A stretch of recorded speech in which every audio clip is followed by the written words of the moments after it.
Hi friends, ಎಲ್ಲರೂ ಹೇಗಿದ್ದೀರಾ?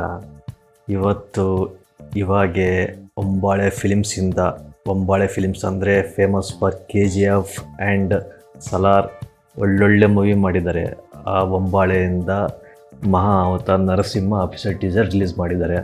ಇದಕ್ಕಿಂತ ಮುಂಚೆ ಒಂದು ಸಣ್ಣ ಗ್ಲಿಮ್ಸ್ ರಿಲೀಸ್ ಮಾಡಿದರು, ಒಂದು ಸ್ವಲ್ಪ ತಿಂಗಳು 2-3 ತಿಂಗಳ ಕೆಳಗೆ ಜಸ್ಟ್ ರಿವೀಲ್ ಮಾಡಿದ್ರು ಅಷ್ಟೇ ಪೋಸ್ಟ್ರು. ಬಟ್ ಇದರಲ್ಲಿ ಟೀಸರು ಬಿಟ್ಟಿದ್ದಾರೆ. ನೋಡೋಣ. ಟೀಸರ್ ಒಂಬಾಳೆ ಫಿಲಿಮ್ಸ್ ಅಂದರೆ ಎಕ್ಸ್ಪೆಕ್ಟೇಷನ್ ವೆರಿ ಹೈ ಇರುತ್ತೆ. ಯಾಕಂದ್ರೆ ಅವ್ರ ಬ್ಯಾನರಿಂದ ಬರೋದೆಲ್ಲ ಬರೀ ಹೈ ವೋಲ್ಟೇಜ್ ಮೂವೀಸ್ಗಳೇ, ಫುಲ್ ಹೈ ವೋಲ್ಟೇಜ್ ಇರುತ್ತೆ ಮೂವಿ. ಸೊ ಈವನ್ ಕಾಂತಾರ ಎಂಥ ರೇಂಜಲ್ಲಿತ್ತು ಹೈ ವೋಲ್ಟೇಜ್.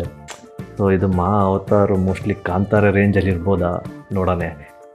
ಟ್ರೈಲರ್ ಟೀಸರ್ ಬಿಟ್ಟಿದ್ದಾರೆ. ಟೀಸರ್ ನೋಡಿ ಚಕ ನೋಡಿ ಆಮೇಲೆ ಟೀಸರ್ನ ರಿವ್ಯೂ ಮಾಡೋಣ. ಓಕೆ ಫ್ರೆಂಡ್ಸ್, ಸ್ಟಾರ್ಟ್ ಮಾಡೋಣ. Let's start. Devotional movie. ನಿನ್ನ ಪುತ್ರನ ವೀರಗತಿಗಾಗಿ ಶೋಕ ಪಡಬೇಡ ಮಾತೆ. ಇದು ನಿನಗೆ ವಿಷ್ಣು ನೀಡಿರುವಂಥ ಬಹಿರಂಗವಾದ ಪಂಥಾಹ್ವಾನ. Super animation. ನೀನು ನಿನ್ನ ಪುತ್ರನನ್ನು ಕೊಲ್ಲಲು ನೋಡುತ್ತಿರುವೆ,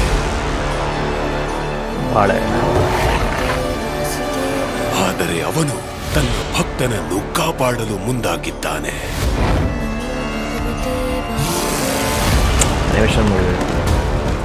ಈಗ ಈ ವಿಷಯ ಒಬ್ಬ ತಂದೆ ಹಾಗೂ ಪುತ್ರನ ನಡುವಿನ ಅನುಬಂಧಕ್ಕೆ ಮಾತ್ರ ಸೀಮಿತವಾಗಿಲ್ಲ. ವಿಷಯ ವರ್ಚಸ್ಸಿನದ್ದು.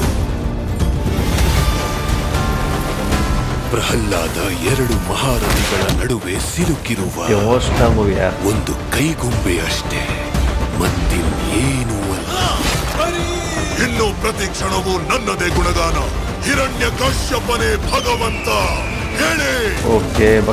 ವಿಷ್ಣು ಸರ್ವವ್ಯಾಪಿ ಎಂದೇ ಅಲ್ಲವೇ? ಹಾಗಾದರೆ ಅವನು ಈ ಕಂಬದಲ್ಲಿ ಇರಬೇಕು ತಾನೆ? ಅವಶ್ಯವಾಗಿರುವರು.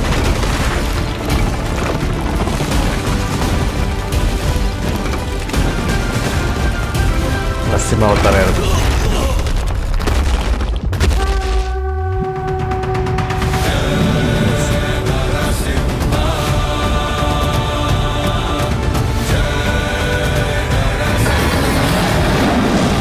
Super animation. ಭಗವತೆ ವಾಸುದೇವಾಯ. ಸೂಪರ್. ಸೊ ಮಹಾ ಅವತಾರ ನರಸಿಂಹ ಅಂದ್ಕೊಂಡ್ರೆ ನನಗೆ ಜಸ್ಟ್ ಅಂದ್ಕೊಂಡಿದ್ದೆ ಇದು ಭಕ್ತ ಪ್ರಹ್ಲಾದ ಸ್ಟೋರಿ ಇರ್ಬೋದಾ ಅಂತೇಳಿ. ಸೇಮ್ ಅದೇ ಇದೆ. ಅನಿಮೇಷನ್ ಎಲ್ಲ ಓಕೆ. ಸೊ ಆ ರೇಂಜ್ ಅನ್ನಂಗಿಲ್ಲ, ಓಕೆ, ಒಂದು ರೇಂಜಲ್ಲಿದೆ ಅನಿಮೇಷನ್ನು. ಬಟ್ ನನಗೆ ಇಷ್ಟ ಆಗೋದು ಒಂಬಾಳೆ ಫಿಲ್ಮ್ಸ್ ಏನಂದರೆ ನಮ್ಮ ಕಲ್ಚರ್ ಸನಾತನ ಧರ್ಮದ ಒಂದು ಇದಾಗಲಿ, ಏನೇ ವಿಷಯ ತೊಗೊಂಡು ಫಿಲ್ಮ್ ಮಾಡ್ತಾರಲ್ಲ, ಆ ಗಟ್ಸಿಗೆ ನನಗೆ ಭಾಳ ಇಷ್ಟ Hombale films. Always they give preference to our Sanatana Dharma. So ಇದೂ ಸೇಮ್ ಅದೇ ಅನಿಮೇಷನ್ ಮೂವಿ ಥರ.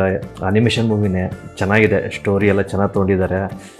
ನೋಡೋಣ. ಇನ್ನು ಟ್ರೈಲರ್ ಆಗಿದ್ಮೇಲೆ ಮ್ಯೂಸಿಕ್ ಎಲ್ಲ, background music, making, animation making ಎಲ್ಲ ಚೆನ್ನಾಗಿದ್ದು.